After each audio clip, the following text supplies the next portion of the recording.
शहराच्या थोडंसं बाहेर गेलं की शेतात किंवा पाण्याच्या काठी फिरताना एक पक्षी नेहमीच आपला आवाज ऐकवत असतो.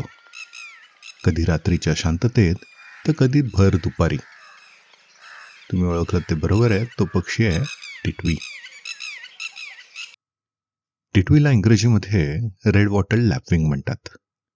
वॉटल म्हणजे तिच्या डोळ्याच्या जवळ असणारी लाल रंगाची मासल वाढ. मराठीत तिला तिच्या आवाजामुळे टिटवी म्हटलं जातं. टिटवी हा एक मध्यम आकाराचा पक्षी आहे.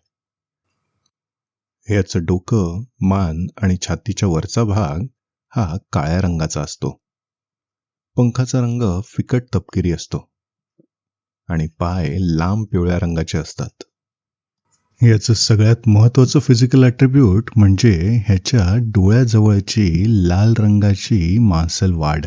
ही वाढ तिला एक वेगळी ओळख देते. टिटवी हा जमिनीवर राहणारा पक्षी आहे. तिची शारीरिक रचनाच अशी असते की ती झाडावर बसू शकत नाही. ती जमिनीवरच तुरुतुरू चालते किंवा धावते. हा प्रामुख्याने एक कीटकभक्षी पक्षी आहे. शेतातील हानिकारक कीटक नष्ट करून ही शेतकऱ्यांसाठी मित्राची भूमिका बजावते. ही स्वतःचं वेगळेपण जाणवून देते ते तिच्या आवाजाने.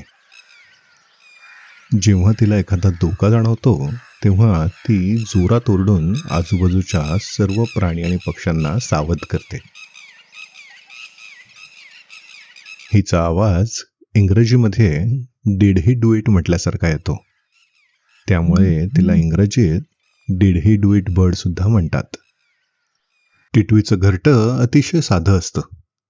ती झाडावर घरटं न बांधता जमिनीवरच खड्डा करून किंवा दगडगोटे रचून अंडी घालते. मादी एका वेळेस जवळपास 3 ते 4 अंडी घालते.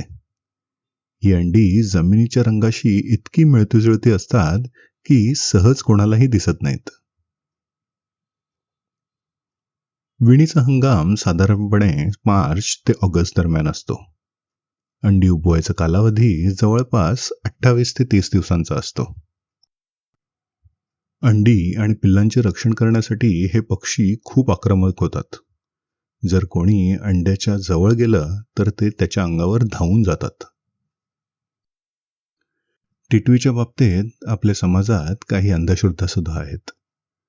ग्रामीण भागात आजही असं समजलं जातं की टिटवीचा आवाज हा अशुभ असतो किंवा तिचा आवाज आला तर काहीतरी अनर्थ घडणार असं ती सूचित करत असते, असा समज आहे. पण प्रत्यक्षात ती फक्त आपल्या परिसराची सुरक्षा करत असते. काही अशा पण नोंदी आहेत ज्यामध्ये शेतात बांधलेलं घरटं नांगरणी करताना ट्रॅक्टरच्या समोर आलंय, पण त्या ट्रॅक्टरला न घाबरता टिटवी अंड्यांवरती बसून राहते आणि तिचं घरटं मोडून देत नाही. याची आणखीन एक रंजक गोष्ट ती म्हणजे उन्हाळ्यात जेव्हा खूप उष्णता असते तेव्हा हे पक्षी आपल्या पोटाची पिसे पाण्यात भिजवून ती पिल्लांवर किंवा अंड्यांवर घेऊन येतात, ज्यामुळे त्यांना थंडावा मिळतो. टिटवीच्या भारतामध्ये 7 प्रजाती दिसतात. त्यातली महाराष्ट्रात दिसणारी दुसरी प्रजात म्हणजे माळ टिटवी, जिला येलो वॉटल लॅपिंग म्हटलं जातं. तसंच महाराष्ट्रात कधीकधी ग्रे हेडेड लॅपिंग सुद्धा दिसते. तर महाराष्ट्राबाहेर white tail lapwing, river lapwing, sociable lapwing आणि नॉर्दर्न लॅपिंग अशा भारतात एकूण 7 वेगवेगळ्या प्रकारच्या टिटव्या दिसतात. तर पुढच्या वेळेस तुम्हाला जेव्हा हा आवाज ऐकू येईल तेव्हा लक्षात ठेवा, हा आवाज आहे टिटवीचा, आपल्या निसर्गाच्या पहारेकऱ्याचा. आय होप टिटवीची थोडीशी माहिती देणारा हा व्हिडिओ तुम्हाला आवडला असेल. जर आवडला असेल तर आपल्या फ्रेंड्स बरोबर नक्की हा व्हिडिओ शेअर करा आणि आपल्या आजूबाजूला दिसणाऱ्या पक्ष्यांची माहिती मिळवण्यासाठी तसंच पक्षी बघण्यासाठी मी केलेल्या माझ्या ट्रिप्सचे व्हिडिओ पाहण्यासाठी या चॅनलला नक्की सबस्क्राईब करा. थँक्यू.